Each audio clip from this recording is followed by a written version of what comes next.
excited to be in this virtual space with y'all. I'm calling in live from California, but we got my homegirls, my beloveds, Sunny as a Amy and Monica as my sisters from another mister on the other side of the country, calling live from New Orleans, Louisiana. And I'm just so excited for this conversation that we're about to have today.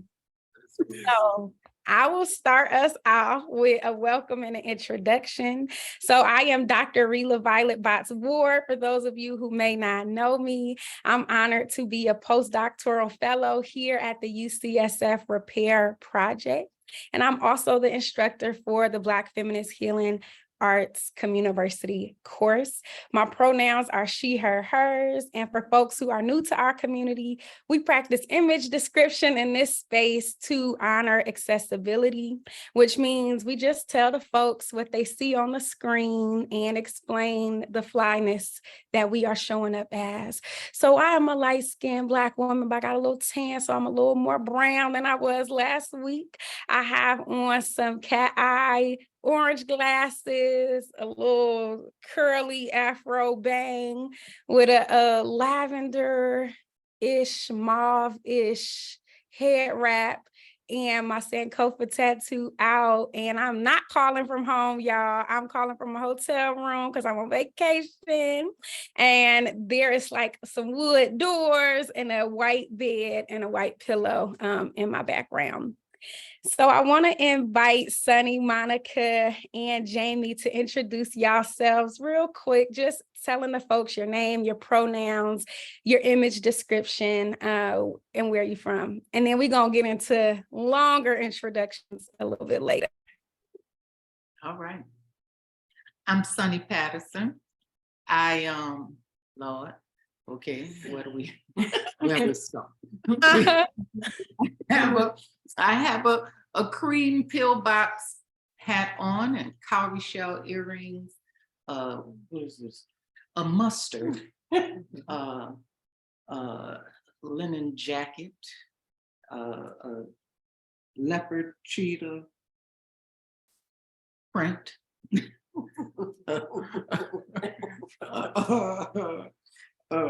Yes, a necklace. I'm here. I'm here. This is always a thing. When we do this, it's always a thing. It's me. Okay, my name is Jamie Berry, and I am from Fort Worth, Texas. I've been living in New Orleans for about 15 years. My pronouns are she, her, hers, and I am a chocolate brown woman with red lipstick on. I have a head wrap that is a taupe-ish color. I've got a couple of little thin sheen gold necklaces and a navy blue tie-dye dress on. I'm Monica Millon. I am a New Orleans native, light-skinned, very light-skinned Black woman. I got a little middle part slick back serve a bun in today with a roughly pastel striped mom romper, springtime thing going on. With my little Adinkra Stembrel necklace from Ashè, give it that plug. Yeah. And my pronouns are she and her. Beautiful. And they are calling in with a beautiful backdrop on a sofa with some cozy pillows. And so good to see all of y'all in one square. So I'm going to just share a little bit about this teaching series and read some very impressive bios. And then we're going to dive into this Q&A. So the Black Feminist Healing Arts teaching series, hosted in partnership with the Black Feminist Healing Arts Communiversity course, Black Women Healing and UCSF Repair, invites folks from the communiversity and folks from the community and the university to learn alongside each other. We welcome all community folks especially our mothers, grandmothers, cousins, aunties, homegirls, and friends, to celebrate our collective healing. We invite folks to bring our whole selves into the room, our healing ancestors, our higher powers, and our younger selves, to the extent that it feels safe, comfortable, and appropriate for us to do so. We also invite ourselves to check in with ourselves and our bodies about what we need and what we don't. Everyone may not resonate with every healing modality here, and that is okay. We respect and honor all healing journeys in this space, even those that might differ from our own.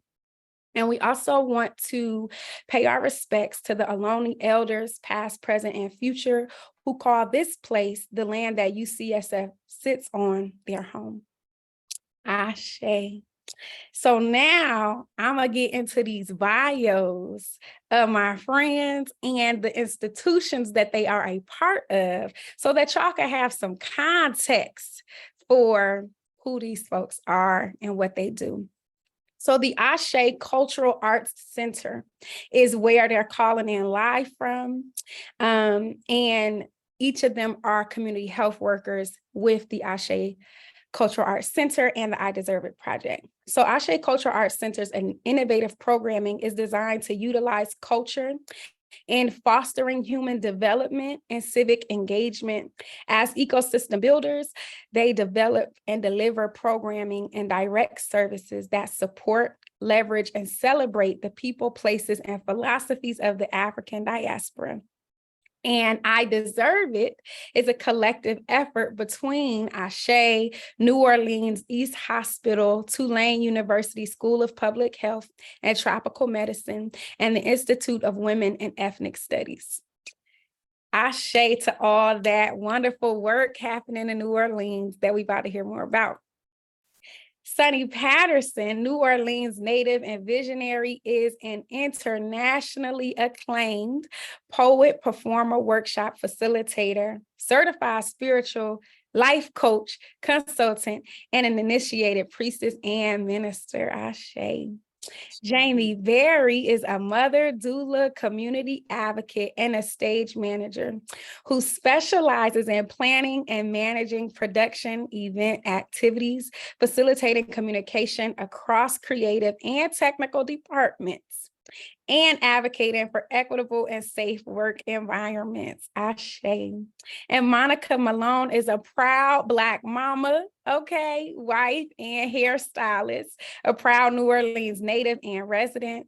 She has taken on the role of a community health worker and coordinator for the program I Deserve It at Ashè. Can we just give some snaps, claps, hearts, and love to all this power that we have in the room? I'm so honored to be having this conversation. And I have to just give y'all some context of how we got here. So when I was 14 years old, I was a young poet in Philadelphia, and I was at this spoken word night, and I was performing this poem that I wrote called Africa. And then Sunni Patterson came up on the stage. And I was just blown away by her energy and her aura. And I was a young girl who didn't have a lot of models of Black women unapologetically living in their truth and fullness and being spoken word artists with ancestral spiritual gifts. So I was deeply blessed seeing Sunni as a young girl. And after the night ends, Sunni comes up to me and says, "Young sister, keep writing your poetry. You're powerful. Your words are inspiring." And for me to have received that affirmation from this woman who just blew me away, it just always stuck with me. And I never saw Sunni again until this past October. I came to New Orleans for the Imagining America conference, and I was in another workshop. And then I left to go to the bathroom, and I just saw Sunni through the window, and I was like, "That's Sunni Patterson." And I said, "I'm going to that workshop. This is where I'm gonna be for the rest of the day. I'm figuring out where else Sunni and Ashè." So when I told Sunni the story, she was like, "I remember you. I remember that 14-year-old girl. I remember your mother was there." And she just like told me this whole story of how we met. And because I was like, my spirit was following Sunni, I met Jamie and Monica. And so this workshop was all about the wonderful work they were doing at Ashè. And I'm like, what is this? Ashè Cultural Arts Center. They doing healing, they doing circles, they doing everything I'm trying to do, that I'm trying to understand what I'm trying to do. And so after they workshop, I was like, Jamie, girl, where are you going? Can I get in your car? She ain't know me from nothing, y'all.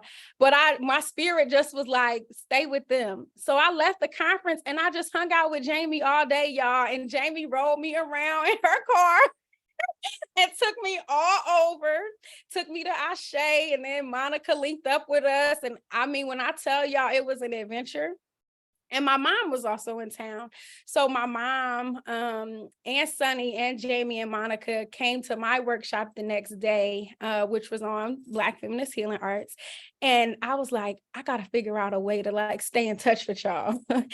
And so Sunni invited me just this past week to the New Orleans Youth Poetry Festival, and I got to perform there, which was wonderful. And now they are here virtually with us in this class. And my hope and intention is that this is just the beginning of a long partnership where we could keep flying each other out, because y'all know I'm trying to get y'all here in the physical flesh out here at some point. So we're just speaking that into existence. But I'm just so grateful for the ways that our journeys have crossed paths. And I just want to show y'all these pictures so that y'all can see. I made this little collage, but this was the Healing Circle, and this was just a few weeks ago.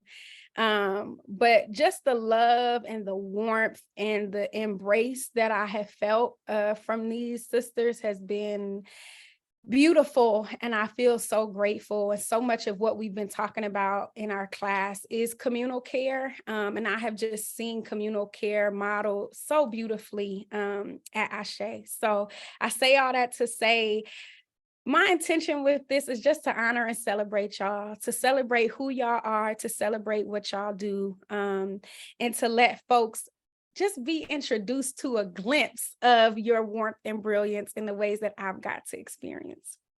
So my first question to open this up, I just want to first ask if y'all could just tell us a little bit more about yourself, who you are, where you're from, what you do, and what you love. So we could start with Sunni, because I know Sunni got a piece for us.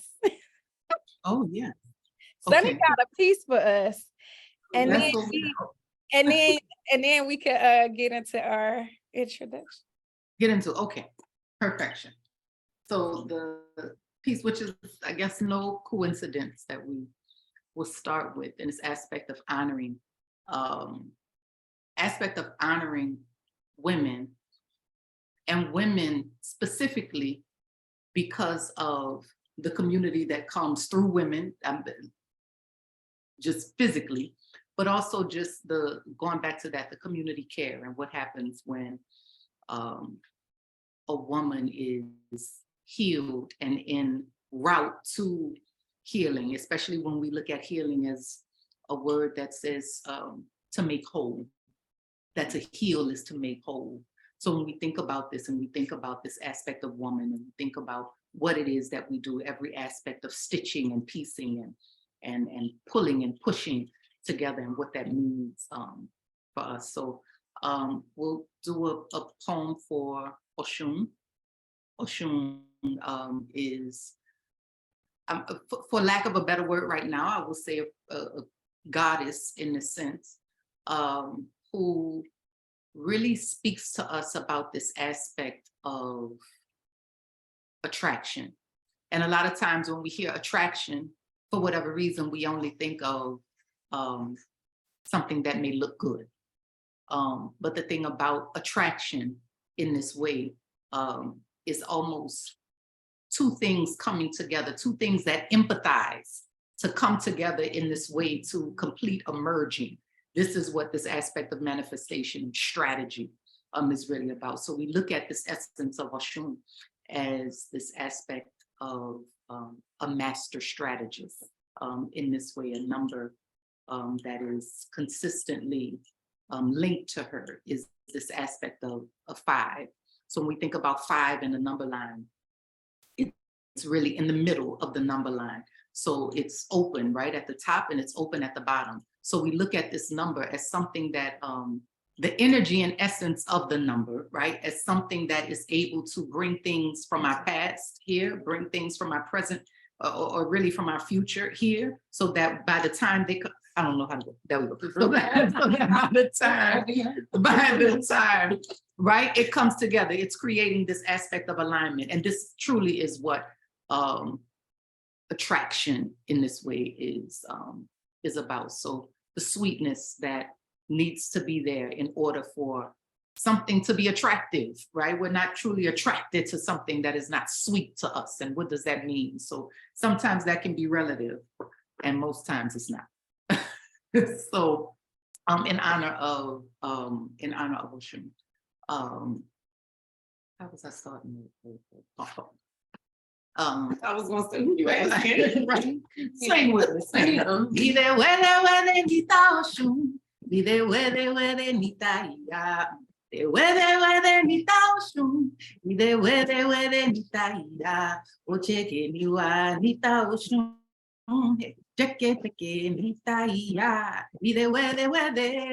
My mother's house is a river.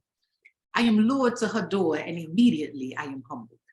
It is here she administers her cool water cure, abundantly pure. I see my face in hers clearly. My mother is a mirror, and when I am real, still, and quiet, she shows me her secrets. My mother, the diviner, O royal and divine one, shine your golden rays across our faces. Trace our insides with your light. Allow me flight on your wings. Carry me to the feet of the Father, to a place much farther than the sun. Take me to the land my ancestors come from. Show me how you spoke peace to 5 women chained and bound in Zanzibar with iron so heavy and tight around their necks, their heads almost collapsed, but at the mere remembrance of your essence, they survived. Tell me how you spilled from the eyes of Anastasia in Brazil when her mouth was filled with metal for urging others to break free of their fetters. Oh, you mother, you better to me sometimes than I am to myself. Fan me with your feathers, make sweet the pad, make me forget I ever had a problem. My mama will take any obstacle, will wrap it up in the finest gold, throw it over her shoulder, real brave and bold, and just a matter of minutes,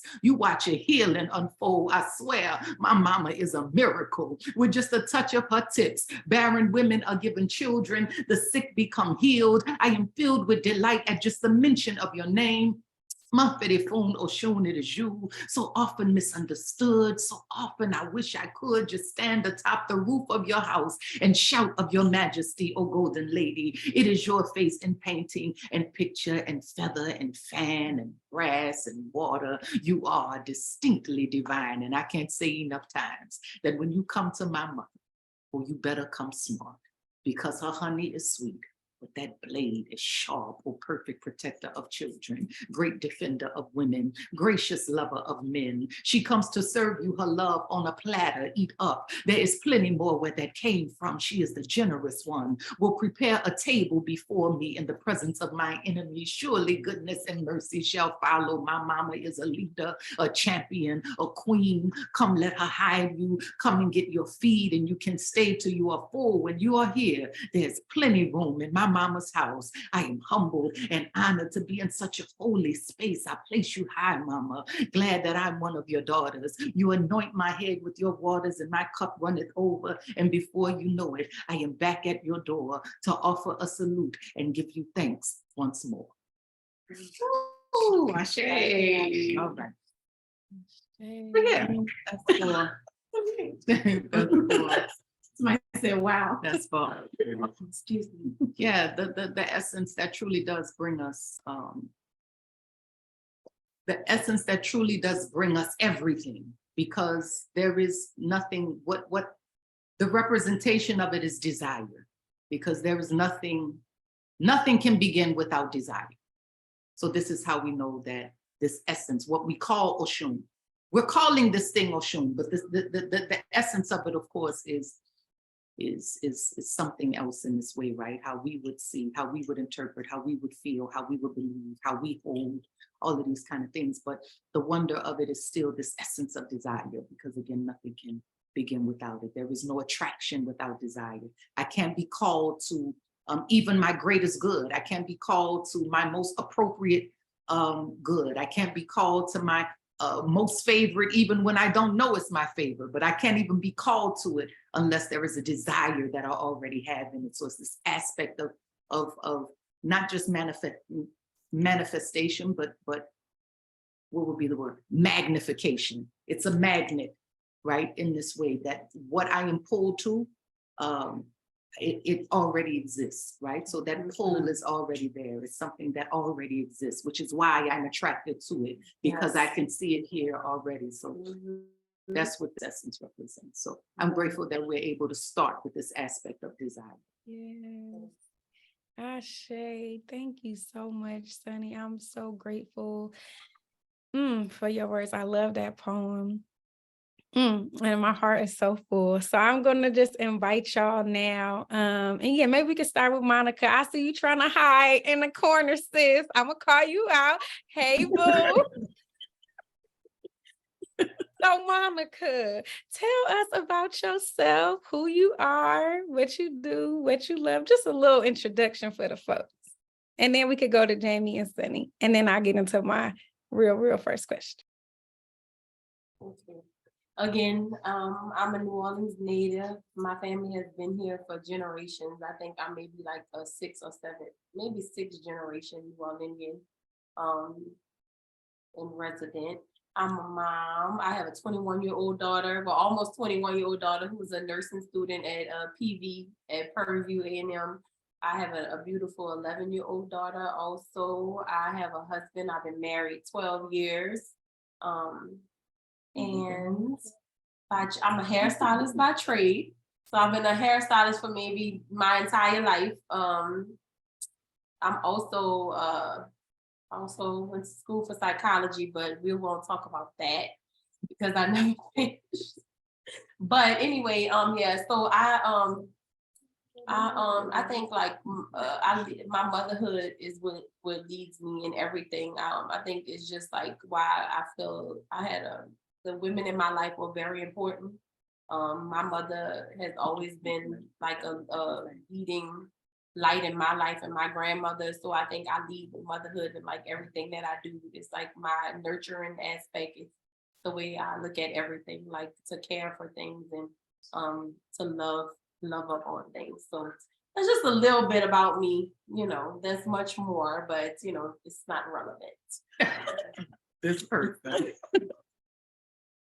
Yeah, there's more to say. Am I supposed to just start, or are you going to tell me something? Okay, just go ahead. I'm going to pass it on. Okay, I'm Jamie, and other than everything that I've already said, I'm a doula. Yes. I'm a new doula. So I think that as a stage manager and everything, I've always been involved in theater my entire life, on stage. More recently, like in the last 15 years, I moved into doing everything in the theater, and then stage management is something that pulled me. And so really everything that I've done in my entire life, I have a lot of hospitality experience. Everything that I've ever done, I've always approached it from a nurturing aspect. So I enjoy stage managing so that I can make sure that people are getting the things that they need to be able to do the best that they can on stage. Right. When I was an executive assistant, I did it so that I could make sure that I was able to give people the things that they needed to do their job the best that they could. And so that's how I view moving into being a doula. It's like the next natural step for me to take in my like journey of nurturing. It's something that I just do naturally, and I enjoy. Now I can be the other side. Like Sunni said, you got the honey, but then you got the blade. So, definitely got both, but you don't agree. No, that's okay. Definitely have both, but I enjoy being able to be soft and nurturing and, giving people the things that they need.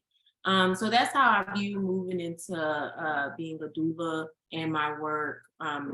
to help Black families bring babies into the world in a way that is mindful and intentional, and in a way that Black babies can grow up and say, my family thought enough of me to like get someone to help me be escorted into the world, and so that can hopefully inform who they are as they grow up. I'm somebody special. I had Dula Berry. I had Dula Berry. That's right, Dula Berry. No, Yeah. So, but let me say, I want to say this about both of them, but Monica. So even though, and this is the other part with psychology and how this is particularly for Black communities, that the hairdresser is the greatest therapeutic room, right, there is. So when we're talking about work that's being done with, the Aurea, with the head, it is the beautician. Back again to this aspect of Oshun that we were talking about. Oshun was considered this aspect of a beautician, which is why one of her tools is also a comb, right? So when we think about this aspect and we think about, what that means for even for our psychological makeup, when we think about how we, what it is that you are ordained in this way to do, you may not have finished at a particular school, but you're in school. So all of that, so all of that to say. And then, our Jamie, of course, is the manager. So this is so this is a whole thing. So much of my work is just centered in, just this aspect of just that ancestral veneration, and what does it look like and feel like? How do we hold up the wonder of mirror? And when I'm saying hold up the wonder of a mirror, I'm not saying like some object, but how do we hold up the mirror? Meaning, how can I hold my head up so that I'm able to look in my sister's eye in that mirror, to look in my brother's eyes in that mirror, and vice versa, so that we're able to truly see one another as self. So much of my work is just centered in this aspect of divine oneness and alignment, and what does it mean to get there when we fall under the illusion of separation and compartmentalization. And we've learned that from, we've been under the tutelage of destroyers for a very long time. So when we think about that, and we think about, this aspect of white inferiority masking as supreme politic and ideal, it becomes easy for us to not see ourselves in one another. It becomes easy for us to not see ourselves, period. So much of my work is just designed in allowing us to see ourselves and be in love with who we are, and just love up on ourselves some more, because it's hard. It's hard, but it doesn't have to be. And even when it is, we have the tools that's necessary. We have one another. We have support systems. We have, even if we look no farther than ourselves, even if it's just this aspect of, let me give thanks for the fact that I didn't have to, my eyebrow went on. It's there. We be saying that, but these are, these are things. You understand what I'm saying? This is something that we gotta, we gotta give thanks for everything. Like, if, even if we do not go beyond ourselves, just everything that is there. Lungs, oh my gosh, you've been doing your thing. Liver, you've been doing, and you done had some things to go through, but you've been doing it, right? So all of these kind of things. We went through an entire pandemic, and are still in the midst of, the effects of what this brings. But this is where we start giving thanks truly for this respiratory system, this re-spiriting system that allows us to keep going on and on and on, and everything in this way. So, that's who I am. Ashè, thank you. Y'all are just so beautiful in so many ways, and my heart just be so warm and fuzzy every time I get to share space with y'all. So thank you. And so I have had the pleasure of experiencing the Ashè Cultural Arts Center. It is a healing space. It is a gorgeous space. And so much happens in that space. And New Orleans is this city that is like mixing art and culture and expression and spirituality and ancestry and healing. Like the city is already doing all of that. And then Ashè is a space that takes what the city is doing and gives a container, a sacred container for folks to show up in their fullness unapologetically and receive healing. And when I stumbled on Ashè back in October, they were doing a drum. And I used to play the African drums when I was little. Shout out to Cliftondale in Atlanta, Georgia. I used to be in after school programs, learning djembe, fungi, alafia, all of that. I haven't done that since I was very young. So I'm in this drum circle and I'm just remembering all the beats and my hands are just going. And then they invited me to play the drum. Then they invited me to come dance. Then we singing. And I'm just in this whole like orbit. And it was just, I didn't even know that I was going to be so transformed spiritually and somatically. And when that whole experience ended, I felt so much lighter. I had came in like with a lot of anxiety. And when I left, like my body was literally like tingling. It was like this sacred, ancestral, like joyous tingling that was like all like throughout my body. And I was like, what did I just experience? And I left out the room like in a daze, you know? And so I'm just wondering if y'all could share more with folks about Ashè, what Ashè does, and like what are the rituals and ceremonies that Ashè curates for folks, like the drum circles, like the second line. We're gonna get more in the second line in a little bit, but just the different sort of cultural ceremonies and spaces that Ashè offers for the community and how y'all have experienced and been transformed by them. We're gonna let Sunny go first. You kick us off. Sunny has been with Ashè the longest. Monica's children have done a lot at Ashè, and then because Monica is the supreme connector, she connected me with Ashè just a few years back. So I think that Sunny should go, and then Monica, and then you'll bring it home. You'll bring it home. Okay. All right, thank you, stage manager. Yeah, okay. Jamie, for that. Run a show. Sorry, guys. I don't know what to say. No, but I think that's important. Perfect. I think that's a real important piece because Ashè really is that connecting kind of place. I would say when I think about the founders, that's Mama Carol B. Bell and Baba Douglas Red, two artists, activists. There's a word I want to, I feel like I'll have to, this is probably a made up word, but it's, you know, but in other words, they expand visions, they expand hearts. It's a thing of truly, that's the greatest word that I can use right now. It's a thing of expansion. But again, that is what Ashè is about. Ashè, just the word in and of itself is about this aspect of expansion. And that's what the place was meant to do, and that's really what it does. So it's a place that's a heavy event-centered space.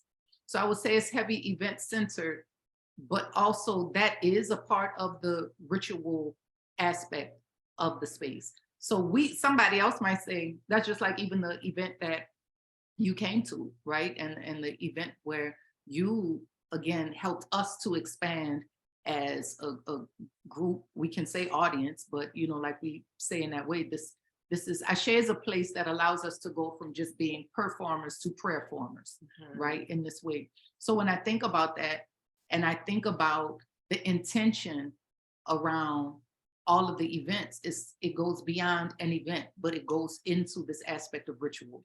So, you know, it's a ritualistic space in this way that a community, we would say without ritual is not a true community. And so it really does thrive off of those kinds of things. It thrives off of this aspect of drum. Even when we get into this aspect, yet again, we're talking about story circles and things like this. One of our greatest pioneers in that way, and we would even say I could almost say inventor of one particular form of story circle, which is the John O'Neill story circle in this way. John O'Neill is who started Free Southern Theater and Junebug Productions and things like this. So his approach was to do just that, this aspect of story circle. And that brings us also into even more of Ashè, where it's this aspect of art, where it's not just art. And even in this aspect of the program, it's not just art for art's sake, as we would say, and what we, of course, hear all the time, but it really is this aspect of art, not even just as, but is medicine in this way. So, you know, it really does serve that particular purpose for us, for our children, right? Which is where, again, Monica first comes in, because all of our children were a part, but Monica from Mariah, who's 21, who was a baby at Ashè.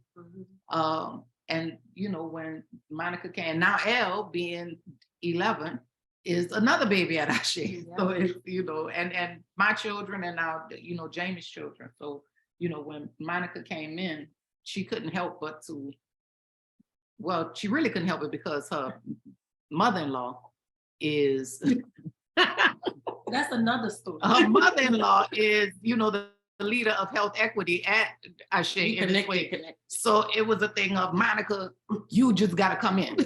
So yes, thank you, Sunni, for that segue. Yeah, I was listening to what you said, Ree, about how you felt when you came to the drum circle, and it made me think about like some of my first experiences with Ashè. And what I realized is, like, anybody who comes into the building, they immediately feel home. And I think it's almost like a vibration or rhythm in the building that we carry, and like our souls remember. That's what the way I would put it. It's like that rhythm. Anytime you feel that rhythm, whether it's like through people or in spaces or through art, like you see it, you feel it. It's like your body remembers, like your heart, your soul remembers that, and that's the ancestral part. And so, like, because anybody who comes, they always say, I don't know, I just feel home. Like, I feel like I'm with family. And so, like, when I think of that, I think about like that. Like, I recently read something and I shared it in a creative team meeting, a book. I opened the book and it said, like, to like artistic expression, like to express yourself as a creative means that you've tapped into the source. And that means that, and that source is something that we all tap into, right? Like it's the source. If you think about it, like it's the thing that has been there for long before us, and it'll be there after us. So when you're in a place of art and you tap into that, automatically your soul is going to feel home and like feel like family. So at Ashè, like in all of our programming, we always lead with land acknowledgement. So if we talk about like actual rituals that we do like all the time, we always lead with land acknowledgement. We always lead with libation, and we call out our ancestors. You know, we call to our ancestors, call them in the room, and remember, it's a place of remembrance. And then we have something called the Sifa, which is our shared values that we usually state like in meetings. We say it out loud in unison, all together. We say the Sifa, these shared values and like this remembrance of like who we are, who we came from, and like our mission and why we do the things that we do. So and there's always an altar. Ashè is always gonna have an altar. Like we gonna always remember and have that ancestral component to everything that we do. So when I think about it, I think for me personally, I think when you talk about this feeling of family and it makes people feel cared for. And when they feel like they're with their own people and they're being cared for, that's that sense of healing that you get automatically. Automatically, you feel cared for, you feel loved, you feel whole. Especially when you're being loved and cared for by your own people. It's like just being in that space, and seeing things and remembering, and your body feels right, then you know you're in the right place, and you walk away feeling real loved and real good.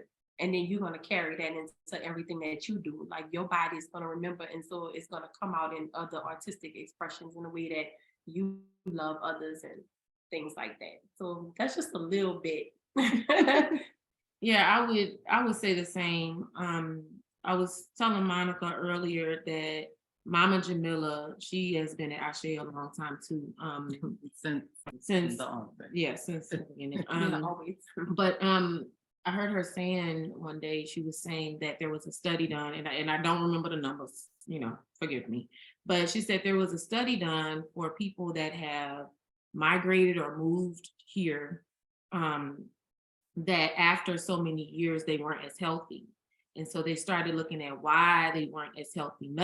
It wasn't like they started smoking or they changed their lifestyle or anything, but they just weren't as healthy.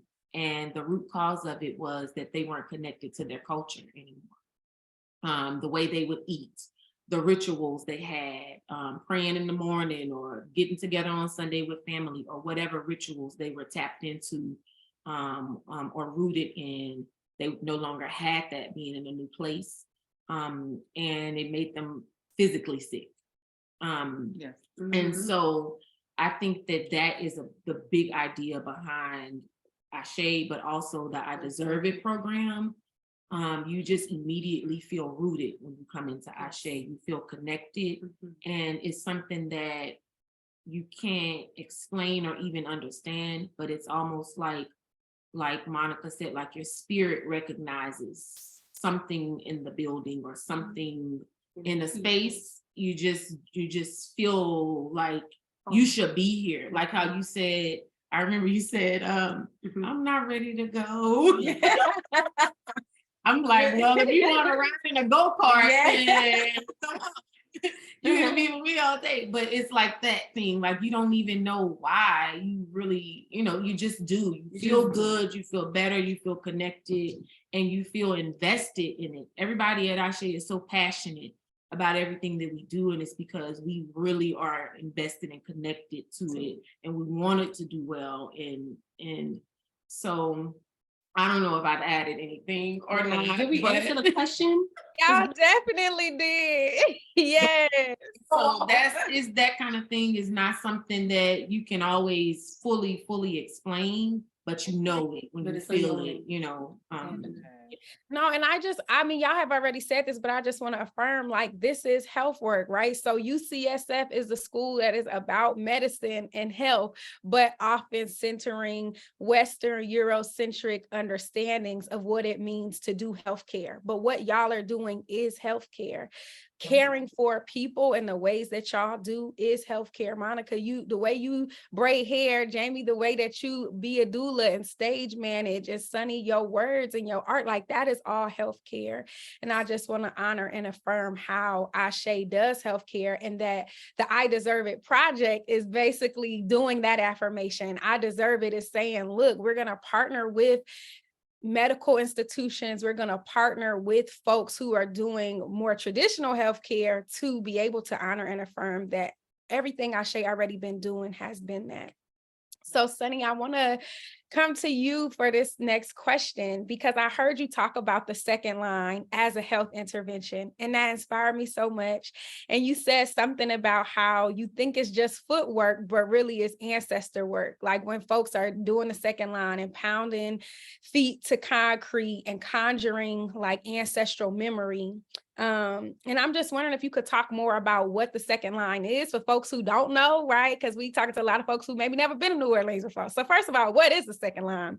And how is that sort of like combination of music and movement inviting folks into community healing holistically, body, mind, and soul?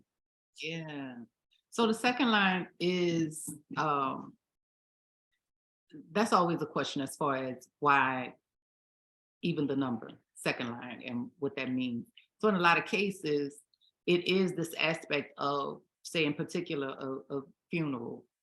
You have the family who is, and then even when we look at this, all of this is very just the pacing of this, the the order of this is very, is a very African aspect of movement. So for a family, I'm using a funeral, even though a second line is not necessarily just relegated to a funeral, right? Simply because we also, of course, a funeral is a true time at the same time. Yes, it's a time of grieving and mourning, but it's also this aspect of celebration in this way, right? Mhm. So when we think about this aspect of transition, say like here, I'm saying here in this plane, we might call it a home going, but it's a reason we call it a home going, right? Even just to imply, okay, this quote unquote going home, this sending off this essence, this spirit. And really a lot of it is also, this is for us. Yes, it's to usher this aspect of spirit and everything in this way to the space that we would say is, yes, this is, you know, an ancestral welcoming. So I would always think about this thing as a homecoming. So we call it here a homegoing. So evidently there, wherever the there is, right, it's a homecoming. So even when we think about a homecoming here, that's the time where it's hype. You hype for the homecoming. You understand? This is a thing. You're getting new outfits and all kinds of stuff. You can't wait to see your people, right? And everything else that comes with it. So this aspect of second line though is you have this, your family, right? In this way that is with the again, because I'm speaking about a funeral, but with the body or with the, you know, with the casket or whatever it is. And then you have people, because this is a thing that is to be in the street. So a lot of times you're taking this casket to places in the neighborhood where they used to be. So if it's a ballroom, they might stop at the bar. If it's a, you know, if they stopping at a bunch of places. So it's those kind of, is that my phone? That's true. Oh, coming to the computer. It's those kind of things, right? So when we're talking about this aspect of second line and what comes, I don't want to say after, because it's also this thing of being with, I guess we can say as well. It's this aspect of community. Anytime we're seeing this aspect of funeral, I'll stay there because we're talking about just this ancestral aspect and transition. But the thing about a funeral, and even as I'm saying this is making me think about Malidoma as well, Malidoma Somé, when he speaks about this aspect of community ritual and everything as well, right? But it is this thing of, you have the mourners and the grievers, and this is not to say that everybody is not grieving, but it is to say that what we really do is hold a container in this way for the family, right? So here we have the second line anyway. So it's this thing of, it's this slow movement to, you know, that's coming out at this aspect of whether they are at the church, whether they're at a funeral parlor, whether, you know, whatever it is, right? It's this slow movement. Dun-na, dun-na, dun-na, dun-na. You're gonna hear this, right? But then once the body in New Orleans, the body might not go directly in the ground. It's going in a wall. It might go in, you know, another structure, right, in this way. And that's, now we on climate and everything. We talk about climate. However, but you know, but once it gets there, it's up. It's all of these things, right? So anyway, this aspect is so important because when we're talking about how we are honoring this aspect of our quote unquote dead in this way, it really is this thing of just that pounding pavement. And when we're saying pounding pavement, especially when we know that New Orleans, when you hit this is why a lot of people might not have swimming pools and things like this, because you go down a certain level, you hitting bone.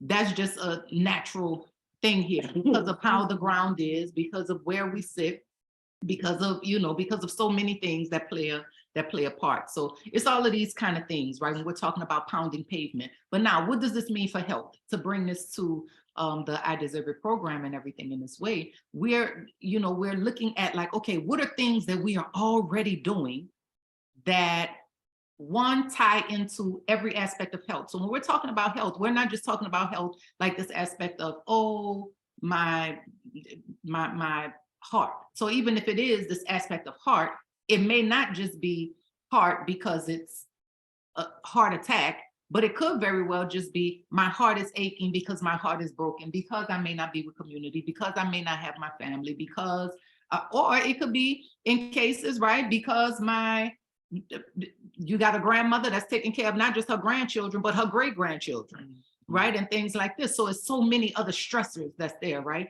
Okay, let's go back to the second line part. When we're looking at it, you look at this aspect of physical health. All right. So you can move with a second line for miles and miles and miles. But because the music is playing, you don't even know that you've been moving for miles and miles and miles. Let that music stop. Yeah. Ooh. You can't make it 15 minutes. I'm out here. I can't do nothing.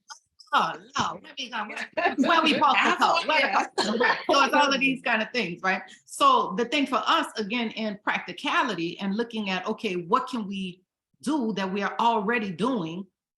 What can we like enhance? So, okay, that's where we came in as far as, okay, second line for cardiovascular health. So I think when you came to Imagine in America, a big thing for me is, okay, let us study this aspect of music note to internal organ. So when looking at this and studying this, one aspect that dealt with the feet, because that's also a part of just that footwork that you hear and see here. So it's the note that most second line songs are played in is the same note that correlates to the feet and the circulatory system. So when I saw that, I was like, wait, hold on. So I'm asking, you know, the musicians, like, is this what note is a second line song? And they're like, oh, B flat, all of these kind of things. I'm like, oh my God, it's the same. You know what I'm saying? And these are people who I know. Now, they might know a lot of things, but I know they didn't know that, right? But so it's, you know, just the science of it at the same time. And that's what, you know, we really aim to do, which is merging this aspect of art and science, finding the science and the art, but also finding the art of the science. So that's extremely important, right? So we'll have somebody to come in to say, okay, what about seeing certain moves? Whether it's having what's the word?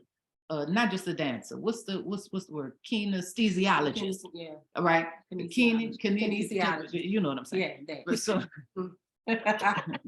my mouth. Yeah. But we so it's a matter of, you know, calling, like, you know, the sister we know, the person that we have just you know, who again goes beyond just this aspect of dancing, that goes to, okay, what does this mean for one, ancestral work? What does it mean for two, taking care of our bodies and taking care of ourselves, and really dealing with this aspect of cardiovascular health, really dealing with the circulatory system in this way, really dealing with back again to, so I'm a firm believer in saying this might be hard work, but most importantly is hard work. So, you know, that's the biggest and greatest thing when it comes down to community care. And when we have to be in the streets in this way, because how we have to utilize our streets in New Orleans is a very, very, very different way from how other cities will utilize their streets. If somebody sees a casket moving around in, you know, San Francisco or where, this is something's wrong. But this is a very common thing, right? In a place like New Orleans. So that's the biggest thing for us and for this program, which is how do we take the things that we already do, the culture that is already here. This is not creating or making something new, but this is enhancing and looking at different aspects and looking at this on the spectrum of wellness and what this means for us, right? So to truly, again, look at wellness from a holistic lens and not just from this space of, you know, oh, I'm sick. Right, but even so, everything that comes with that, changing the language of you know, sickness, and really looking at this from a space of true wellness in this way. Yes. And you know, I'm so sad that I still ain't got to experience the second line. So I'm just putting that on the agenda. I don't know if they schedule them or if they just kind of happen when people's spirits feel moved. But next time I come, I'm also just putting that out to the universe. I would love to come to a second line with y'all, because I feel so inspired by that practice, and I would just love to experience it. Yeah. Yes. Thank you, Sunny. So this next question is for Jamie, because I just want to affirm, I wrote a little paragraph for you, sis, and I'm gonna read it. Okay. Jamie, you are such a light. I'm gonna do like Sunny. When we was down there for this poetry festival, Sunny said, come on now, I'm gonna read your bio in your face, and you're gonna sit here and receive these affirmations. So that's what I'm gonna do. That's Jamie, you Hi, are such a light, a reliable, dependable, show up in the clutch supporter for so many in your community. You advocate for your folks and you offer your gifts to ensure that folks have what they need, which is literally what you just said in your introduction. Yeah. When you drove me around in what you call it, your go-kart, when you drove me around in your go-kart, giving me a tour of the city, you took me from Tulane for the Imagine in America conference, to the rally for doulas, to the Lincoln Beach planning meeting, to the studio premiere of the Black Panthers film, which Sunny's husband was featured in.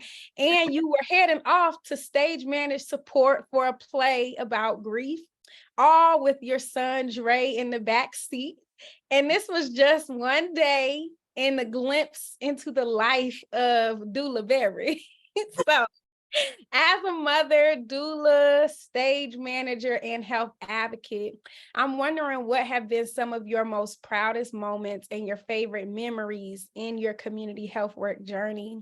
And I also want to highlight that you've spoken a lot about like advocating for people who are navigating the medical health care system as well. And I just appreciate you so much in the work that you do. So whatever you want to share around your favorite moments, and just taking this moment to be proud of yourself, sis. Thank you. I'm trying to practice receiving. So I appreciate y'all. Thank you. We love you. I don't know my proudest moments. I mean, it's kind of, it's kind of hard sometimes because I was just telling Constance this, like a lot of times when you're hearing you do great things as a stage manager and stuff, it's things that are second nature to you. So it doesn't really feel like I'm doing anything. But it is. So I would have to say, the moments that are most difficult, but for some kind of way I'm able to rise to the occasion. Most of the time though, it's like just experiencing moments like this, where people are affirming me, or I love when I'm working on shows and the people that I'm working with display a confidence in me. They know that I'm going to get it done, and not on no type of like, let's test her type thing, but just in situations where they could be stressed or worried, they don't. And I'm also very proud that Dre rolls with me wherever he's ready to roll. When I tell him, let's go, he just grabs the shoes and usually some socks that don't match. And he's just ready to go, So I'm very proud of that he is the perfect child for me. I adopted Dre, he's my godson. So I'm so proud and thankful, even as we talk about ancestors, that was like, we were just like, we made for each other. So yeah, girl, that's the answer. That's a good answer. Good answer. Thank you, Jamie. And I pray that you continue to make room to be proud of yourself. For all that you do and all that you give. And you spoke about being a mom, and Monica, I know for you, being a mother is such an important part of how you understand your work. And so all three of y'all are mothers, and I'm real interested in how mothering kind of informs the healing work that you do for the community. And I wrote a little paragraph for you too, Monica. So you next on the affirmations. Okay, sis, you ready? Monica, you have such a caring, gentle, warm, and nurturing energy that is rooted in a deep sense of spiritual knowing. When I saw you last, you said, girl, I sensed something on you. Like a part of your spiritual gift was to sense and know when folks are carrying heavy things on their spirit. You also spoke about how motherhood is a portal, like a portal into deeper knowing of yourself and of others. So I'm wondering, as a hairstylist, a mother, a proud New Orleans native with deep roots in the community, how do you use, and this is a quote from your bio, how do you use your life experience, motherhood, and the spiritual power of connection to inform the healing work that you do in the community? Oh, well, thank you so much for that, Reed. Yeah. Girl, thank you. I'm feeling so important. Well, anyway, I'm just gonna say this. Like, I always tell this story and like of why I lead with motherhood, and is that motherhood has brought me to every big thing that has happened in my life. And I didn't always realize it at the moment, but that's why I call it a portal, because it's almost like motherhood just gave me like x-ray vision to see things like really clearly, because I had something really important to consider in all my decisions. And so because I was a young mother, I had Mariah as soon as I graduated high school, I was pregnant. And so I had Mariah. And so when I had to like quickly be like, all right, girl, it's not all about you no more. Like, you're gonna be about this baby. And so when all my friends was partying and doing things and going to college, I had to cut time. I couldn't go to college all day because I had to breastfeed, and I had to go pump. And so it just made me look at life differently. So I say that to say, like, I just was like, you know what, if you're gonna be a mama, you're gonna be 100%, like, you're gonna commit to motherhood all the way. And when you gotta do something, you're gonna bring your baby and you're gonna make sure she has a good life. And so in motherhood, everything was making sure that Mariah had all the opportunities, like anything she wanted to do, anything that would expose her to something new in life, I did that. And then which led me to like, when my sister's mother-in-law, who is an elder in the community, my mama Nana Anawa, which is my sister's, like I said, her mother-in-law, she was like, you need to put them children in Kuumba, put Mariah in Kuumba. So when she went to Kuumba, I was always there. So it introduced me to Ashè. So that was an experience. Every time Mariah participated in something, I connected with somebody, and I formed this network that I didn't know I was forming. And so in the meantime, I've been a hairstylist, right, my whole life. And being a hairstylist is like the ability for people to trust you, right? Because they gotta trust like the outcome. They have to trust like your advice. They have to trust like your care, that when they leave out, they're gonna feel better. And so it's always my opportunity when I have somebody like in a position of trust to offer them something. I'm always listening for like, how can I help you, right? Because my job is to help them walk out better. And so I'm listening for what resources they need. Like, girl, your child need a summer camp? Let me tell you. So being a mama and a hairstylist, like coupled together, just made me like this person that was always connecting the dots. It was an opportunity to give them these resources. And I had all these resources from motherhood, just from like my day-to-day life and being a young mom who had to figure it out, broke, had to figure out what all the free program is, how you get Medicaid, how you get food stamps. I knew how to do all of that because just of life, right? So anyway, to talk about like a full circle moment, what led me to Ashè was, okay, so I had another baby, I got married later on in life, met my husband. Everything in my life is connected by something. And so it made me realize like that everything is connected. Like, nothing is coincidental. Like everything happens to affect the next thing that's gonna happen in your life, right? So when my mother-in-law was presented this opportunity to be the leader of health equity, and she started working with this program, she was like, I want to tell you about I Deserve It. She was like, I think you would be perfect to work with this. She was like, so this is what I Deserve It is. We're gonna train community health workers, and it's people like you, the people, creative people, community people, and I think you would fit real good in that. I'm gonna need you. And so I was like, at Ashè, it was like, of course. And then what I realized, and the epiphany that I had like a while ago, was that like the whole time I'm thinking like, girl, you're not able to go to school and finish your degree. Girl, you missing out on all these opportunities. And all I was doing was gaining all these opportunities. I created a whole network of community just by being like the best mom that I could be.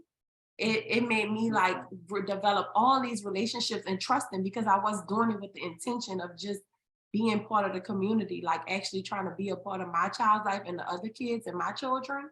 So when my kids were doing stuff, I was connecting with other moms, other community leaders, other organizations. And so people knew me. So it built a trust just from my work as a mom. And so when I came to Ashè, it was like a no-brainer. It was like, okay, I'm a hairstylist. I already be like serving up these resources to everybody in my chair. I know about all kinds of things. You know, my mother-in-law is gonna be my supervisor, so I feel safe. Sidebar.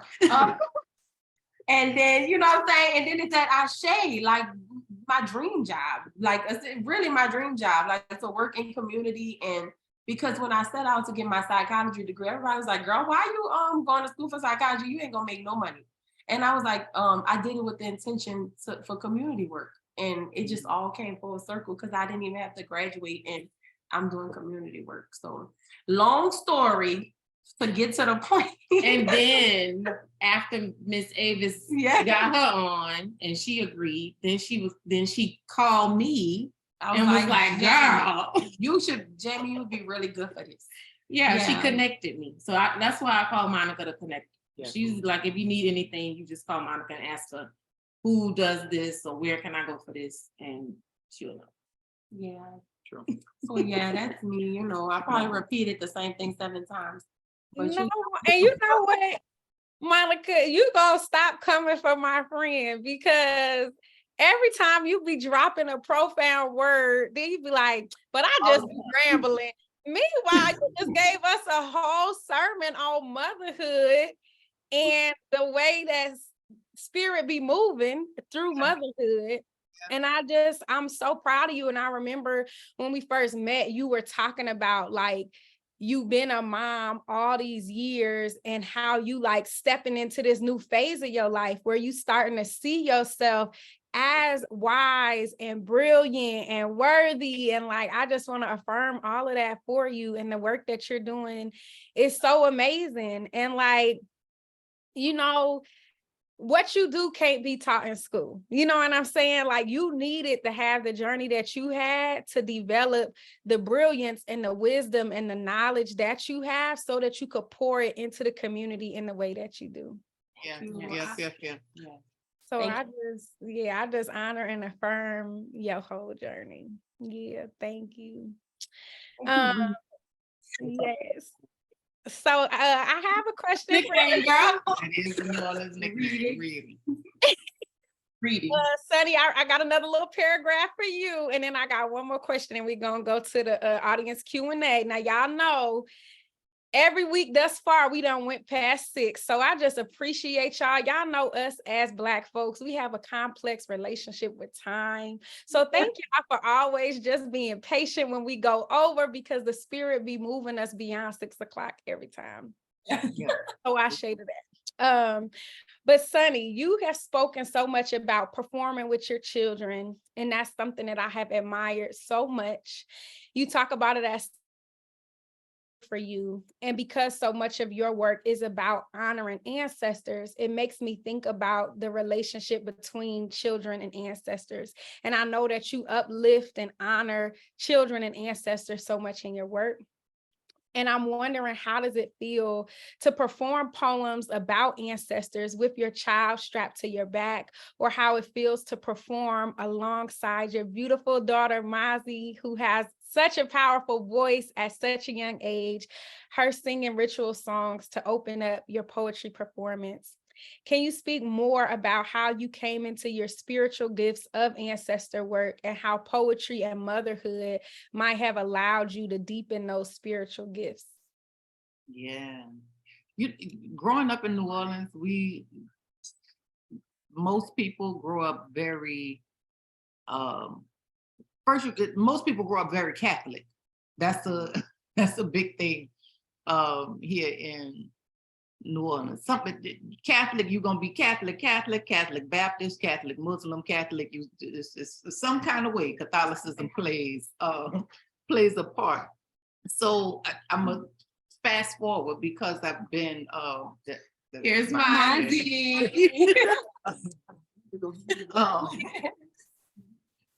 You can come in the camera, boo. I know you was here. I might have a question for you too. I might put you on the spot and ask you to sing a little bit. She might, you know, this one you have to wait, come on. Sorry. Yes, we have a kids room everywhere. Yes, that's the Part of the work. Oh, we have another one. say Hi. Dre probably don't want to come. Okay. that's the youngest kind. But yeah, somebody else, they said my aunts and uncles were raised Catholic in New York. Yeah, so that was never and probably because New Orleans is such a Black place as well, so Catholicism was real Black at the same time.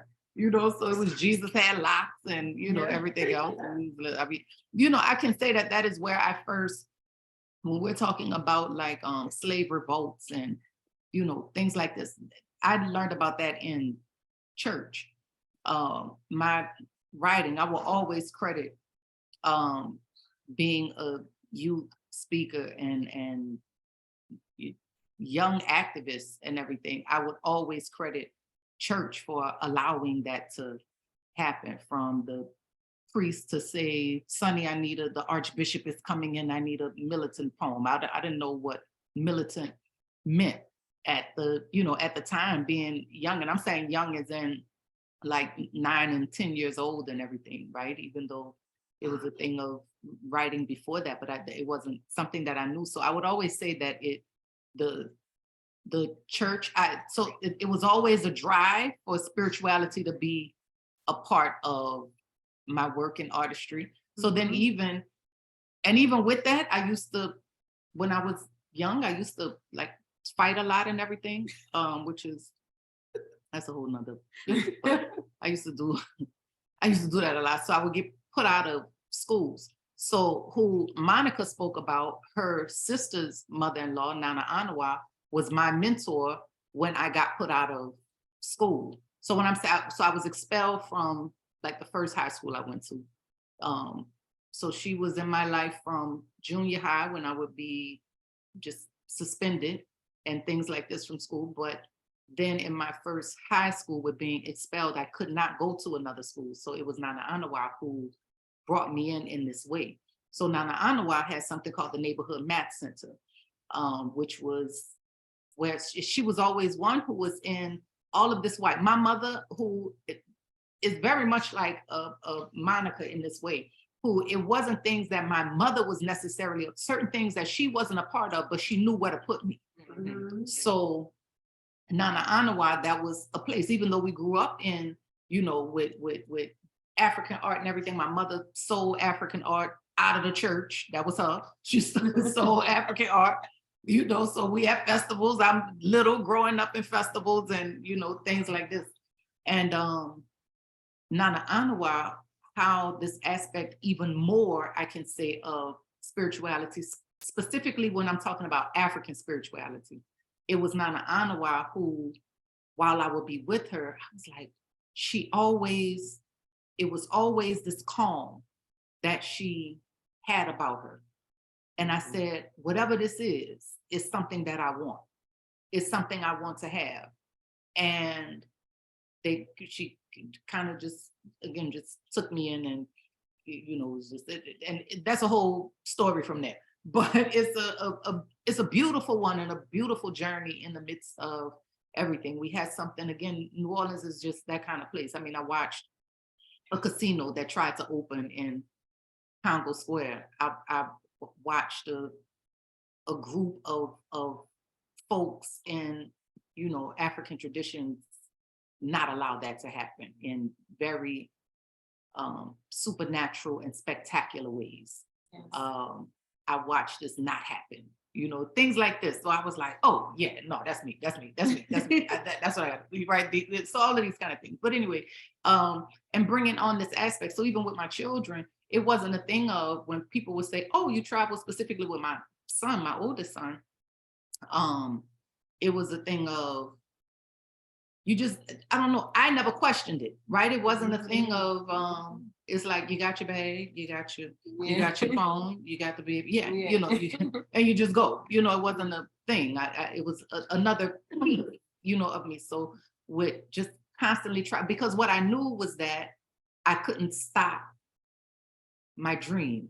That's what I knew. And I knew that if I'm in the midst of this, then he's a part of it. So I have to continue to, it's not even a follow. People say follow your dream. It's not even a following.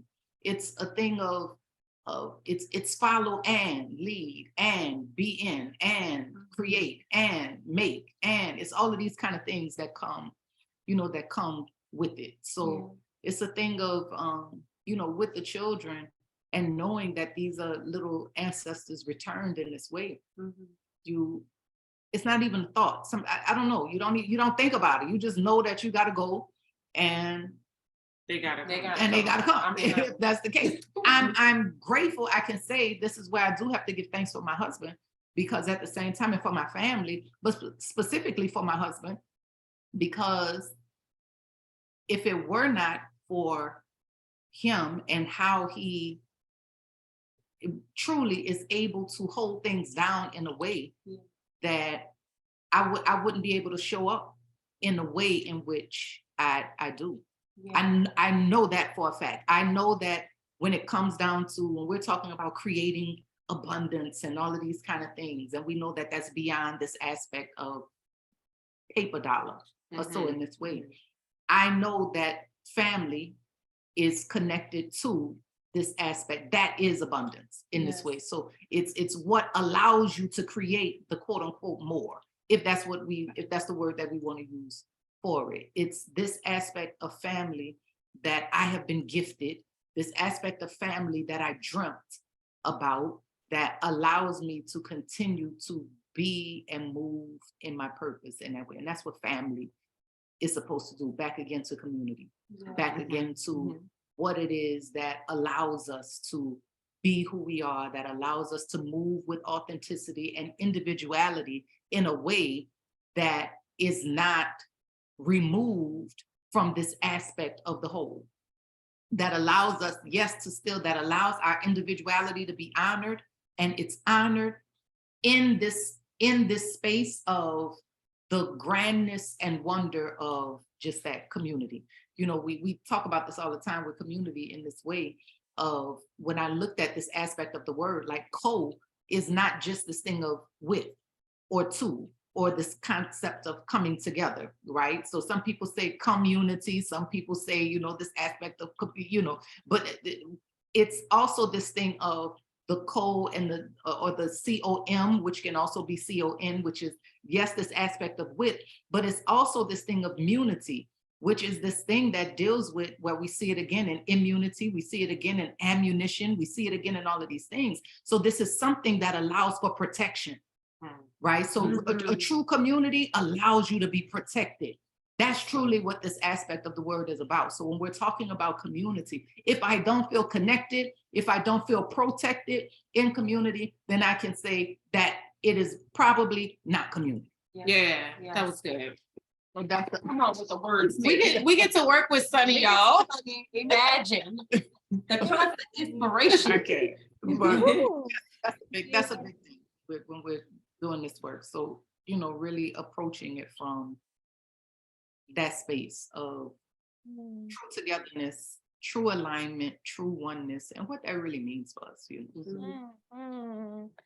Oh, and when you talk about protection, I have to name this because I have been on a journey with my own spiritual gifts, and it's difficult and tumultuous and intense at times. And actually in 2018, I came to New Orleans and had a real intense experience with an ancestor. And I'll say it like it ran me out of town, and I hadn't been to New Orleans alone since. And my first time coming back to New Orleans was to come to Ashè. And y'all had me staying in the Ashè housing, which is so beautiful. There's like housing for folks in the community, and sometimes guest artists who are performing can stay there.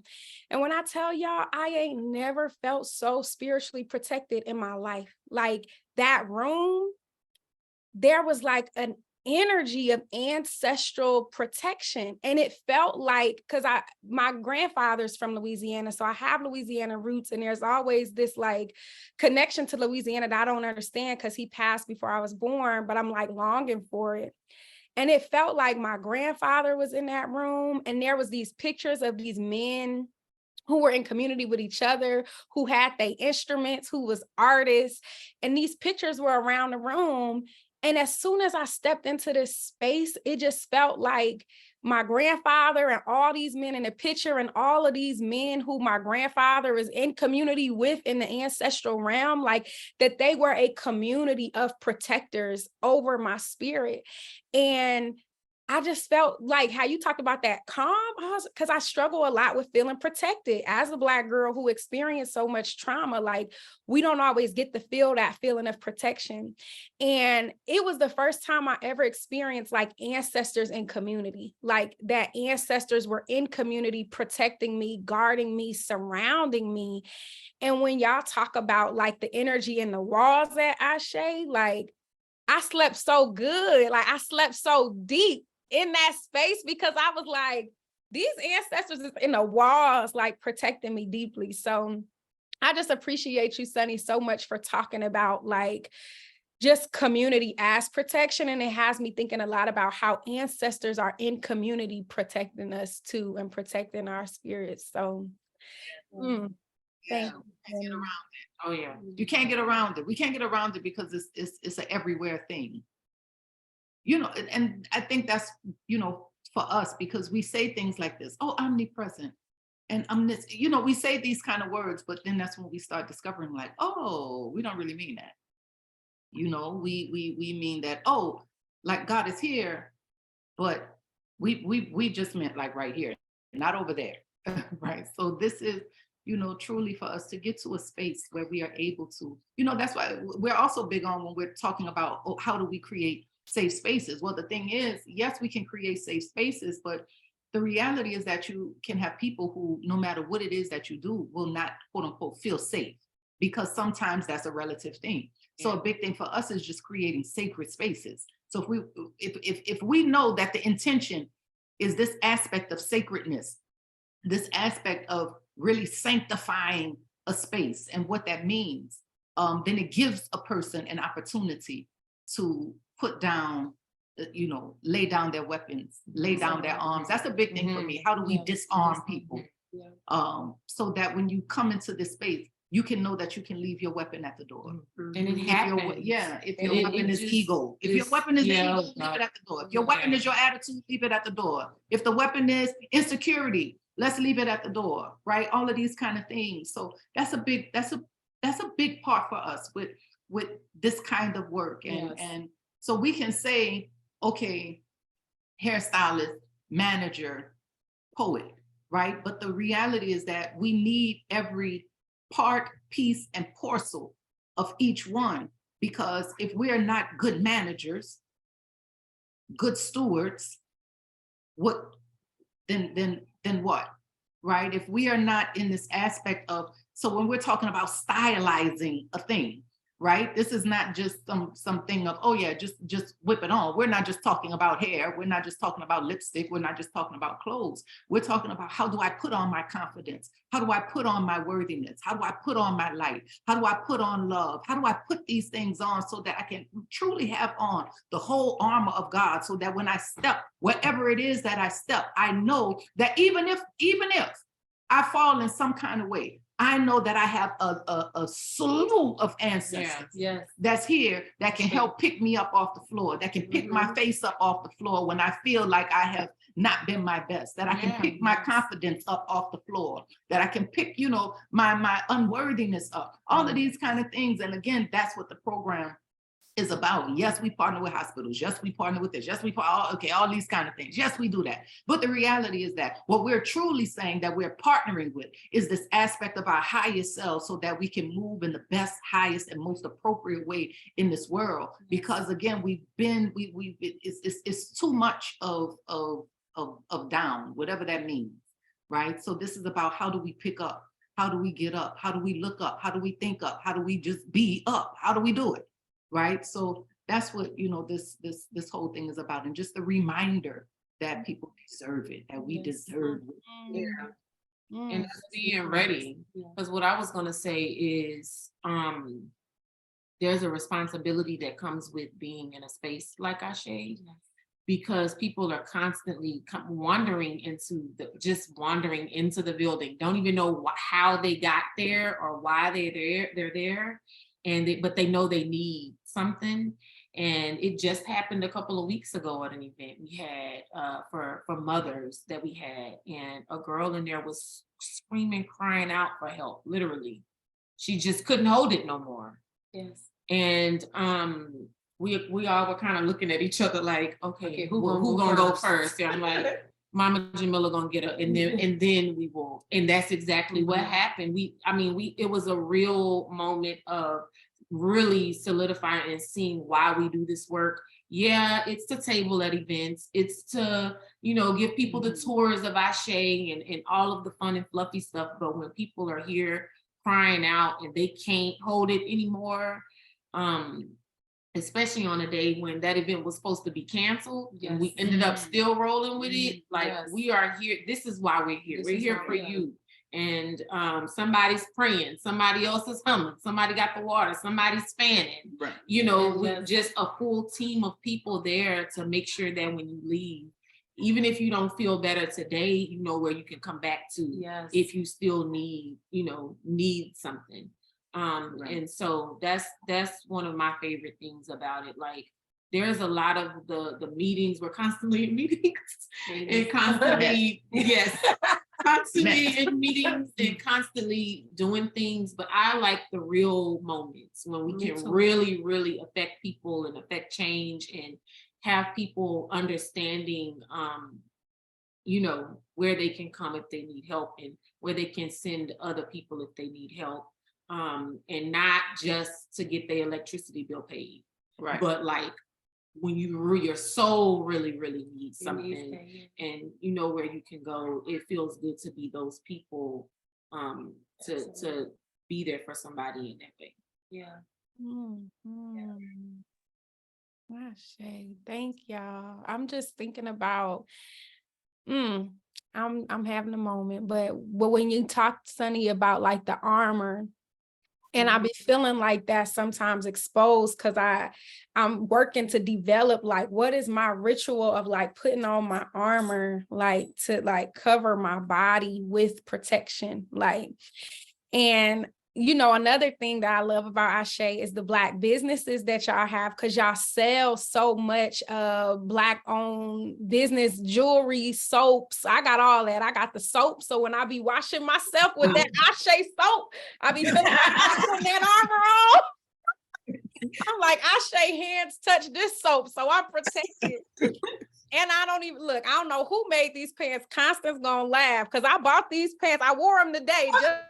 But I got my Ashè pants on.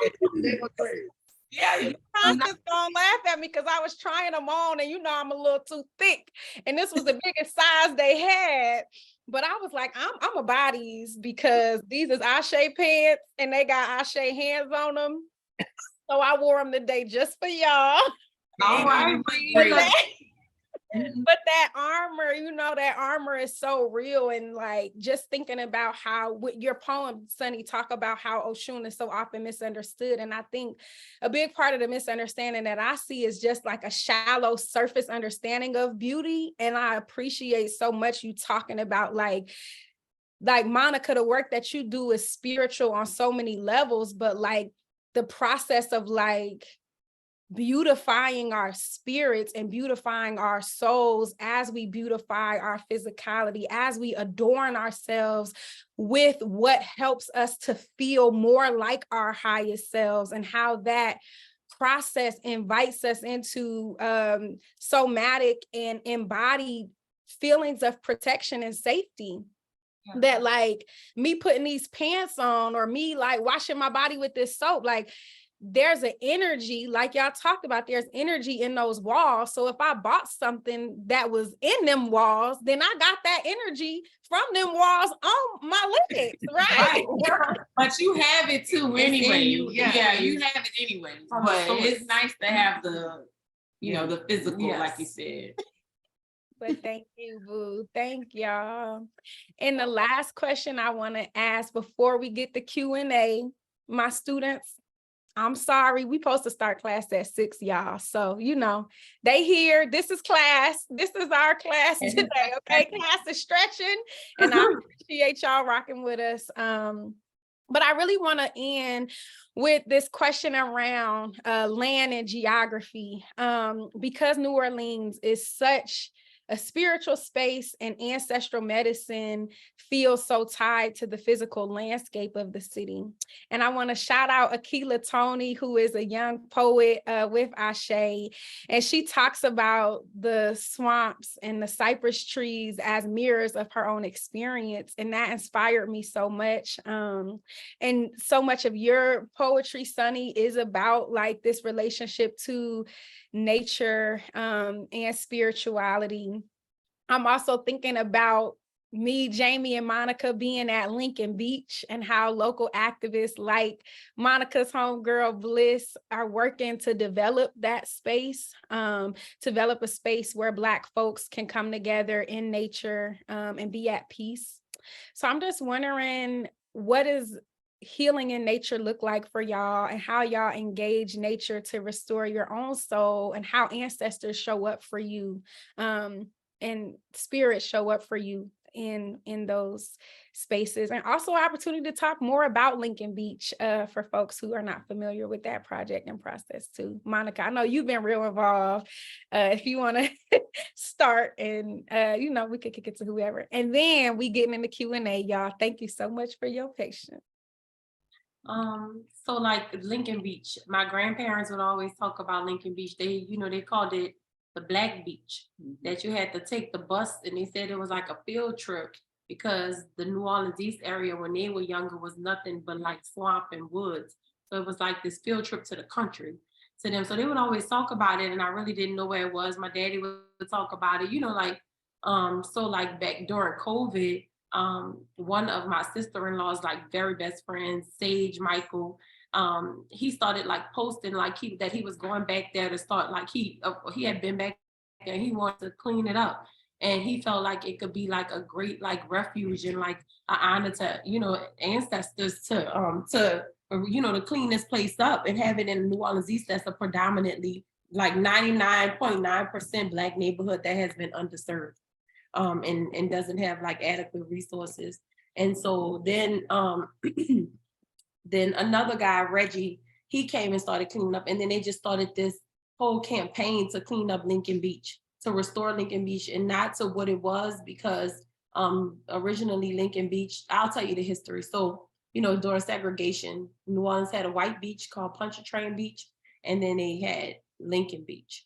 Lincoln Beach was built, and it was kind of built like subpar, and it had an amusement park, it had a pool, and they built the pool. The pool was sponsored because a lot of Black children at the time were drowning, and so it was an opportunity to like also teach, you know, Black people, like Black children, to swim and be lifeguards and things, because my grandfather was a lifeguard at Lincoln Beach. So all that to say, like during the storm, like when Mike started this initiative, I was like, I want to go see, you know, I want to be a part of it. And so I started coming in like to get to Lincoln Beach, because I'll tell you, like officially is like trespassing. There's a tunnel to get into Lincoln Beach, but it's flooded and the gates have been closed for many years, because during integration, Lincoln Beach was shut down. And so, you know, during integration, that was an opportunity for the Black dollar. So all the Black people were allowed to go to Pontchartrain Beach, and they just let Lincoln Beach, it has never been touched since then, since integration in the 60s. And so you have to climb a levee and a wall and train tracks. And then you like, when you come across, you like, oh Lord, like what's, you know, like what am I getting? And so when you go across the train tracks, you go down this path, and they've cleaned the path, and then it opens up into like this oasis, and you immediately feel it. You like, wow, like this hidden jewel, and it just immediately like feels just so good to you. And so I would be like, everybody gotta go. Yeah, that's your picture. I'm like, everybody gotta come. So I really campaigned and rallied behind like everybody go and see Lincoln Beach, and I try to visit there as much. And the beauty of it is like, you know, New Orleans is a city that is surrounded by water. It's actually like, it would be a disservice to not be connected to the water in New Orleans. And I also say that Black people in the South, and especially like New Orleans and places, we have such a relationship with water, you know, historically, and our knowledge of the water. And I feel my personal view is that, you know, they always say Black people can't swim, but I feel like that's by design, like, because we had knowledge of the water, and the water is such a great resource and so much like such a big part of our life that we were deterred, and fear was instilled in Black people surrounding water. And I think that's what happened when Lincoln Beach was closed. So how I feel is like, now I advocate for like Black children learning to swim and developing a relationship with nature in the water. And Lincoln Beach is like the perfect place for that. When I first brought my baby, she could swim like a fish. She'll swim in water in a pool, but she always grabs for the side. It was something about like her being familiar with this vast body of water. It's very shallow. The water is only about 2 feet. So the children could go out for a mile and it's the same depth, right?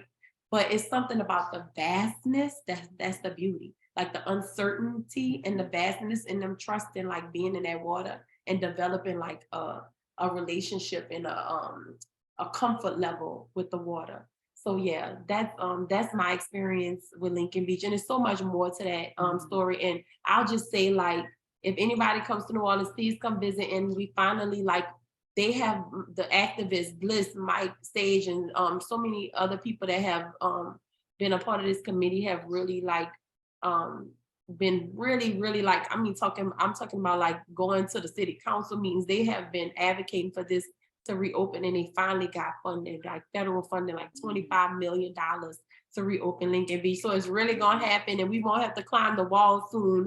We'll be able to go the ladder, the pallet. I'm about to show y'all the pictures. Okay, this is me and Dre.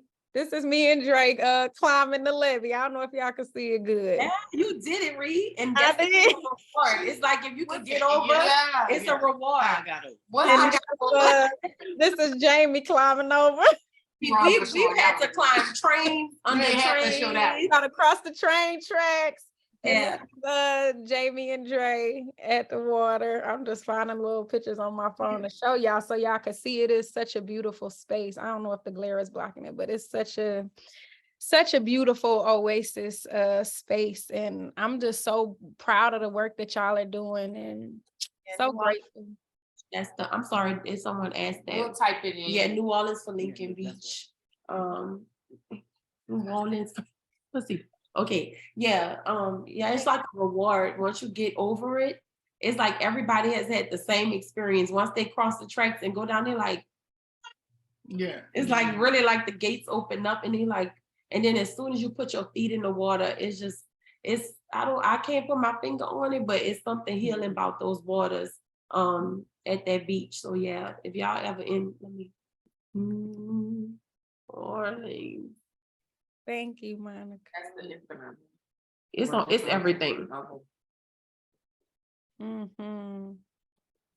Thank you, Monica. Nobody missed a letter or something, but y'all get the gist. New Orleans for Lincoln Beach. Y'all can spell it. Yeah. I'm gonna try to share my screen. I tried to put some of the pictures in here. We're gonna see that it work, but I want y'all to just see what it really does look and feel like, because it's such a beautiful space. But yeah, if Sunny or Jamie want to respond while I wait for my little pictures to load. Nature, nature and healing. Nature and healing. The relationship with nature. Come on in. I will just say that nature is a big part of my everyday life. I'm a chocolate girl that likes to sunbathe. Like I'll say growing up, people, be like, you're gonna get black, stay out the sun. I stay in the sun. That's right. Every day I like to sunbathe on my porch. I lay out on my trampoline in my backyard. I have these 2 huge pecan trees. I love gardening. And I love like really trying to ground myself, walking barefoot, feeling the earth, and it's just a big part. I do a lot of work outside when I am able to be home. I do a lot of work outside. I don't know. I just feel like the wind, feeling the wind, watching the wind make the tree move and all that kind of stuff. It just makes you feel connected in a way that you know, a ceiling fan inside. Well, In your garden. yeah. Oh, in my gardening, I love gardening. She really cares about her plants. I really care about She'll my cry. Come on, plant mama. Yeah. I will cry bad. Okay. No, I love my plants. I will collect rainwater to water them, all that stuff. I like to grow things from seed. And my entire porch and the inside of my house is just full of plants. I've always, I don't know, it's and even being in New Orleans, I'll say this, it's something about the trees here, you know, big, big, big oak trees that you just look at them and you know that like, this is gonna sound bad. Maybe it might come out bad, I don't know. But you know that your ancestors, like, I just feel like my ancestors could have been hung there or whipped or, you know, something with the trees, like they touched it and it's still here for me to touch, you know? So I don't know, it's just. Is it Talia? Yeah, is it Talia? Talia. Hi, it's pronounced Tylia, ladies. I hate that I'm doing the most Talia, of the chat. I know With how- all due respect, I'm so embarrassed. I'm just getting my life tonight. No, But, We love the chat blowing up, honey. We love. I was like, oh my God, like again, I'm a great migration baby. I I'm live one of on the first in Jasmine my family to be born in North. And she has And I had jasmine. jasmine plants going growing up. up. Yeah, Jasmine. Yes. Yes, I don't know why I've always have felt so connected to jasmine. I don't know what the smell has like. I know this sounds really psychopathic, and please like let me know if I'm not tripping. Have you ever smelled a scent and felt like you've been there before, but it's not of this lifetime? I know that sounds really crazy. No, that doesn't. Yeah, I can walk in a We home your and kind of recognize people, the Talia. scent. Yeah. Okay, I was just sitting here like I have had interactions or like sense or touch, like anything of the five senses, and been like, I know this place, or I know this scent, I know this smell, I know this sound, but it was not between the years I've been on this earth. Like I don't know. But I think, I think we're back again to this aspect of how we've compartmentalized healing and what we have been taught to deem what is quote unquote crazy or something else. But the reality is that yes, we're here, but we're also here in this particular form. Now, were you another form before this form? It's all of these kind of things that we don't consider, right?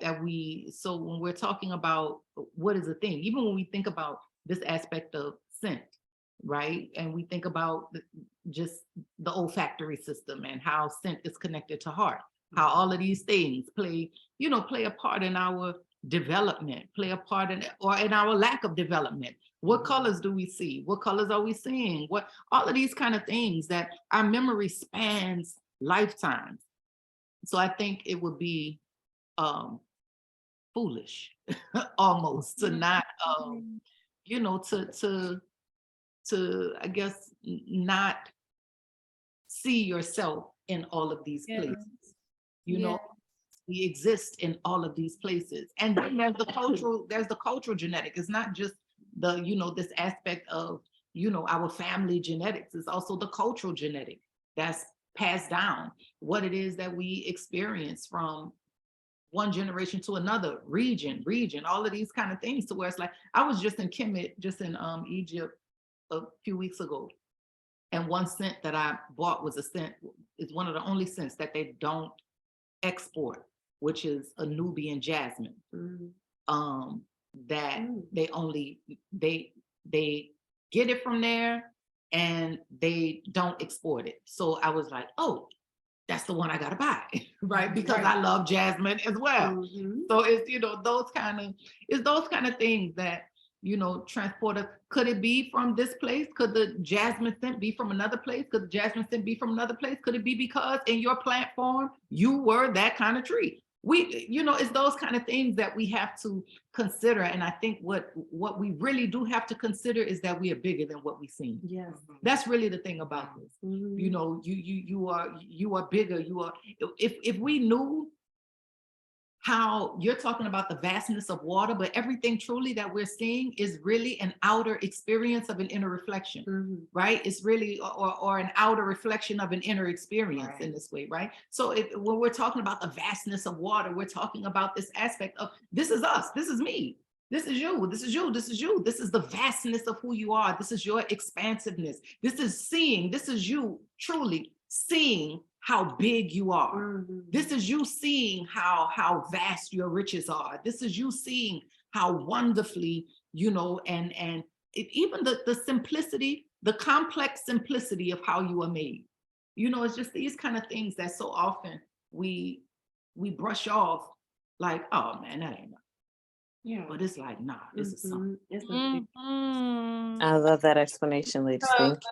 Saying stop and smell the roses is very cliche, but yeah, you do need to stop and smell the roses and the jasmine and the magnolias and the whatever else.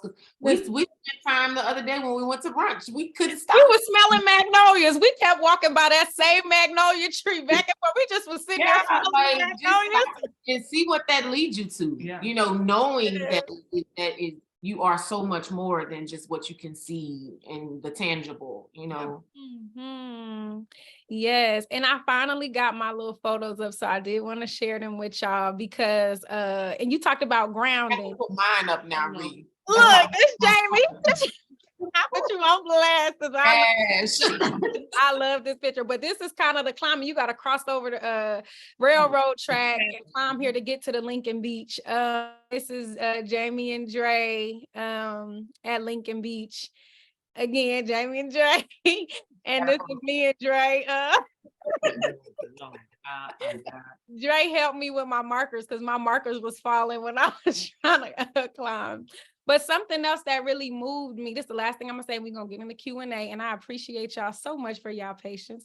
But Dre said when we got to Lincoln Beach, like the first thing he said when we like crossed over like, the threshold and arrived at Lincoln Beach, he was like, yeah, we have to ground. We have to do our grounding. And he took his shoes off. And I was like, okay, yeah, let's ground. But this was before we even like got to the sand, you know, like he was like wanting to like walk barefoot in the earth to get to the sand. And it's just so beautiful, Jamie, how your love for nature and the outdoors like seeping into Dre to where he has this concept of like, I gotta take my shoes off to like pay homage to the earth, you know? And I was like, okay, Dre, come on, we going ground. And we just was walking barefoot. I know, you know, I had to make sure we wasn't stepping on no glass or nothing, but we walked barefoot like kind of the whole route. It's like this strip that you got to walk to even get to the sand. So I'm just so grateful that I got to experience nature with y'all in the ways that y'all do. And I can't wait to go back to Lincoln Beach after, you know, this new iteration of Lincoln Beach that is to come. So thank y'all. And we will now open it up for Q&A. All right. One whole hour later, I appreciate y'all so much for y'all patience and for just being here and rolling with us. So if you have a question, please raise your hand. We're going to do this real quick, and we're going to really try to end in 5 minutes because that's when my class was supposed to end, and the class ain't even started yet. So I see Candace with a hand. If there's anyone else who has a question, please go ahead and raise your hand. We're going to take all the questions at once. We're going to hear some 30-second closing thoughts and reflections, and then we're going to fill out our surveys and let y'all go. Hey, Candace, I'm going to set my timer for 30 seconds, sis. Everybody going to get 30 seconds for the question. Hey, sis. No problem, sis. Thank you so much. Hey, y'all. So good to see y'all. Y'all are so beautiful. And Monica, I don't know what you're talking about. You got a 21-year-old daughter. You look 21 yourself, first of all. But my question was, Thank you. You're welcome. My question was for Sister Setting. I just wanted to ask you if you, at the top of your head, can think of a favorite poem that you have or one that was most impactful for you that you wrote. Favorite poem. I would look. I'm too busy reading. Yeah, I know. A favorite poem that or one that was most impactful for you. Most impactful.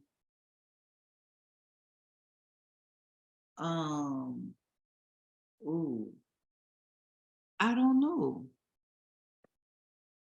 It's So it's a few that come to mind. So a thing I do is for conferences, events, these kind of things, I summarize the experiences with poems.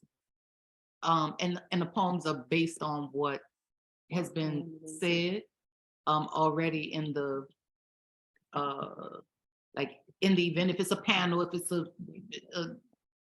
panel event or something like this, right? So I don't know. So there are a few pieces that's coming up of my own. It's one just like an ancestor poem or prayer. That's one that comes up. Another is probably a piece called Artist in Exile. That's one. And then the other pieces that come to mind there are a couple pieces that's again based on the experience that's happening. So I write the pieces in how would you say, in real time, I guess. So while the conversation is going on. So it'll be to write it, as it's happening. So there are some pieces that come to mind that were like, ooh, these were gems, but they were gems because of, again, the community interaction that made it. Like, I'm just grabbing the pieces. I mean, it's a lot of that goes into writing it, but it's, what is y'all doing? Sorry. They want to know how to get into the beat. We're gonna answer it like out loud in just a second for you, because this typing is leaning inside. Sorry, go ahead. Right, lean with it, rock with it. So we So anyway, all that to say, that's the poem, Artist in Exile. And one piece that was, granted, again, it's a few. The one that's coming up probably the quickest is two. That's coming up the quickest is the piece that was probably written from Reeves, the event that Reeves was a part of called Women of the Word. And then there's another one that was centered around women. This was a group that I had to kind of open up on women and rest. This was about Black women CEOs, right? And rest and what that looks like for them. And would you, I mean, just to even think about some of the women in the space and some of the women in the group and what they were dealing with no rest. And then not only what they were dealing with no rest, then when they get to the organizations, how the people in the organizations are also not getting any rest, but they don't believe that they're not getting any rest. They actually believe that they're not doing enough. So when you think about this, and to be able again to disarm and what this means, because so many people come into a space like, again, these are Black women CEOs, and they're like, they're not doing enough, but you're at a conference centered around rest. So these are things. So, the piece that came up from that is a great piece too, with so many questions, good gems. Ashè. Thank you so I'm much. sorry, y'all, because look, it's 7 o'clock on the dot. So this is what we about to drop top. Cruising the street. I gotta I pull up. Into all these questions, I hate to leave people hanging. We can continue on our IG Live if you want. Yes, come on, continuation on IG Live. So this is what we need to do. Our wonderful community coordinator, Adana, is going to drop some information in the chat for how y'all can fill out this survey. It's very important that y'all please fill out this survey so that y'all can shower our folks with love. This survey is an opportunity to let Sunni, Jamie, and Monica know how what they said today resonated with you. So please take a moment to fill out this survey. And we just gonna do a little multitasking because it sounds like Jamie, Monica, if y'all could give us maybe like final closing 30-second thoughts, and maybe we could fill out the survey while we doing that. Let's try for that. So I'm gonna go to Jamie, I'm gonna go to Monica, and then we're gonna close out with a good little tune.